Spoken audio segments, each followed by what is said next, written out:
कैसे FATF ने होश उड़ा रखे हैं पाकिस्तान के। पहले क्यों छूट जाते थे भ्रष्टाचारी कानून की गिरफ्त से।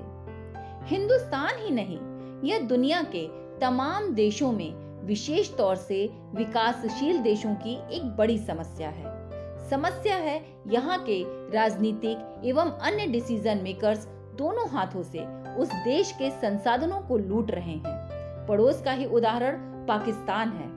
हाफिज सईद भी तो एक NGO ही चला रहा है। उस NGO के माध्यम से आतंकवादी गतिविधियां कर रहा है। पाकिस्तान के नेता, मिलिट्री अधिकारी, NGO, जजेस आदि सभी लोग भारी भ्रष्टाचार में लिप्त हैं। इसी कारण FATF ने पाक को ग्रे लिस्ट में डाल दिया है और हर 6 महीने बाद वह पाकिस्तान को चेक कर रहा है कि पाकिस्तान सुधर रहा है या नहीं। इसी कारण पाकिस्तान को IMF और तमाम फंड एजेंसियों से पैसा मिलने में भारी दिक्कत हो रही है। FATF पाकिस्तान को ब्लैक लिस्ट में भी डाल सकता है। तब उसके साथ कोई भी अंतर्राष्ट्रीय संस्था, सरकार, प्राइवेट कंपनी संबंध नहीं रखेगी और देश का विकास ठप पड़ जाएगा। पहले करप्शन और मनी लॉन्ड्रिंग से मिले धन के बारे में सरकारी एजेंसियों को ही प्रूफ करना पड़ता था और अपने समय और संसाधनों का अपव्यय करके वे प्रमाण जुटाती थी और चोर आराम से घर में बैठे रहते थे। अब उस व्यक्ति को ही प्रमाण देना पड़ता है जिसके पास भारी संपत्ति मिली है। अगर उसने संपत्ति वैध रूप से खरीदी है तो कागज दिखलाता है और छूट जाता है। पहले CBI जांच करती थी और अनेक इस तरह के भ्रष्टाचारी लोग 2-4 साल जेल काटकर 200-400 करोड़ के मालिक बन जाते थे और सरकारी एजेंसी कुछ नहीं कर पाती थी। पहले सरकारी मुकदमा अनेक वर्षों तक चलते थे। अनेक विवेचना अधिकारी बदल जाते थे, गवाहों को तोड़ दिया जाता था, न्याय व्यवस्था को प्रभावित कर लेते थे। इस कारण केस कमजोर हो जाते थे। FATF FIR या अन्य तकनीकी डिटेल्स पर नहीं जाती। वह सीधे पूछती है कि आप अपने पैसे के स्रोत जस्टिफाई करिए। अगर आप जस्टिफाई कर ले गए तो छूट जाएंगे। वह एसेट को इन्वेस्टिगेट करती है और मंत्री और आसपास के लोगों की संपत्ति बेतहाशा बढ़ी तो प्रमाण मांगती है।